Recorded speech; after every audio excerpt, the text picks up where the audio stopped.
There's a common phrase among writers, so much so that even people that don't write are often aware of it. Write what you know. But we want to write about spaceships and wizards and tales of the supernatural. It doesn't seem like we'd know much about that except the stories that came before it. How can both things be true at the same time? Well, let's talk about that. Before we get into that, though, I would greatly appreciate if you would put the like in the coconut and subscribe it all down.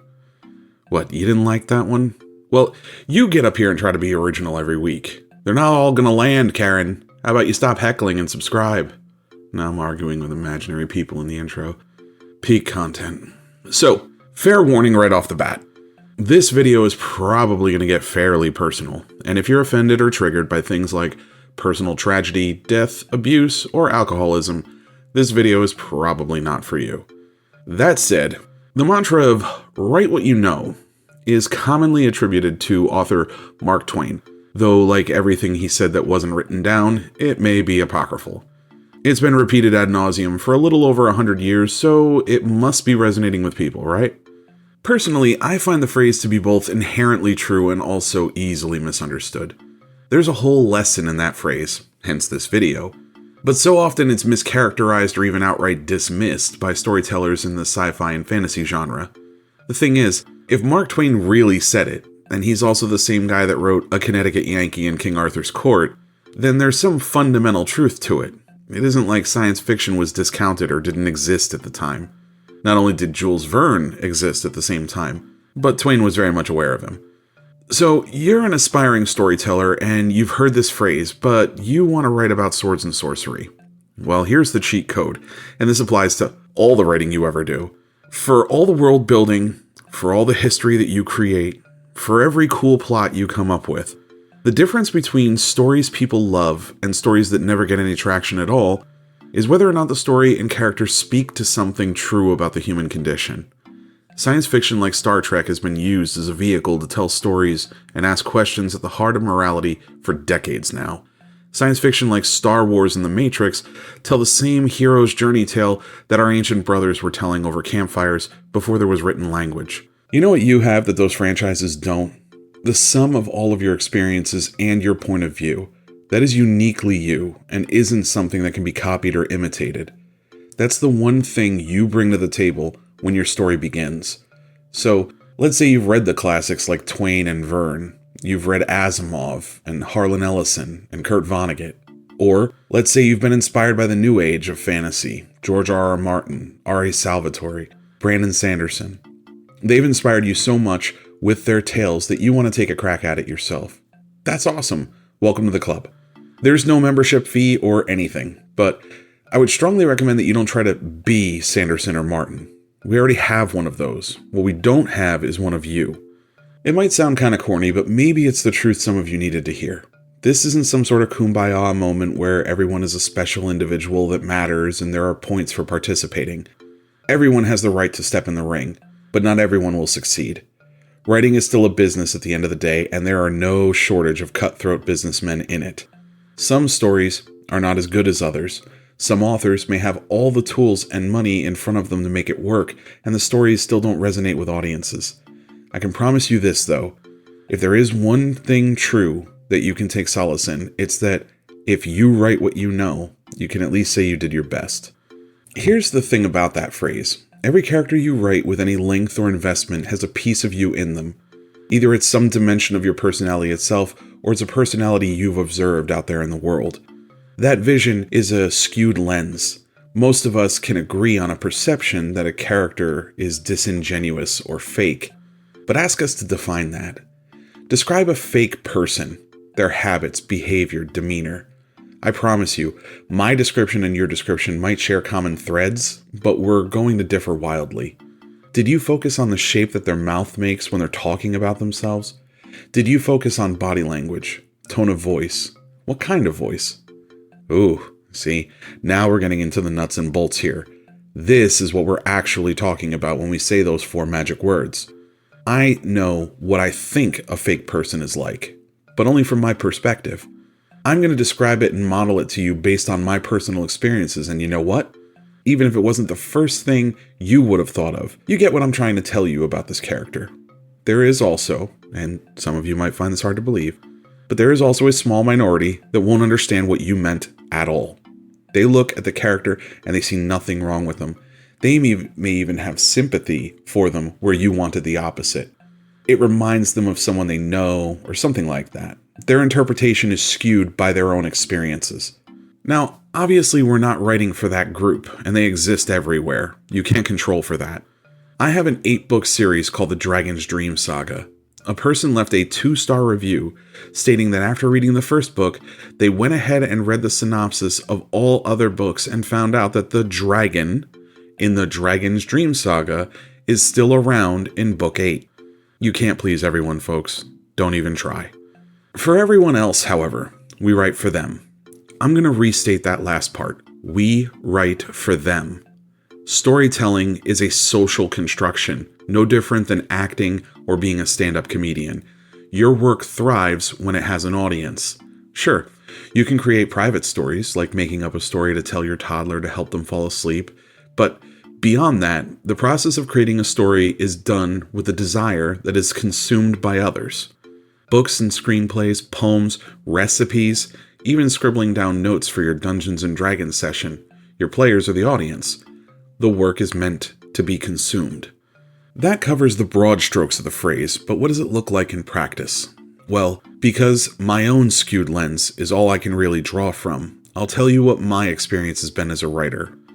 For me, the first example I would run to of writing what you know is in my own work in the psychological horror In Shadows. To be honest, I started developing this story in my head around 2020. I had often joked with those close to me that if I ever attempted horror, being such a fan of the genre, that I would only be able to do it if I could write something truly horrible enough to scare me. When the story started coming together in my head, I held off.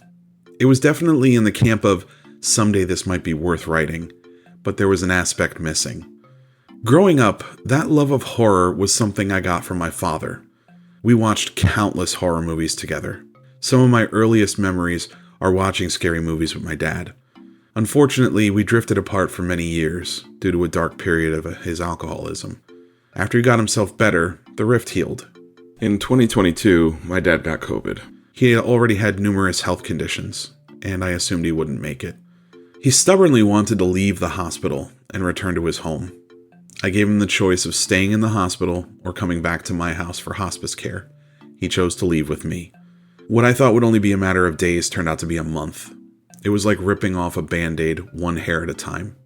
Somehow, when the day finally came and he was gone, it still felt like a car hit me.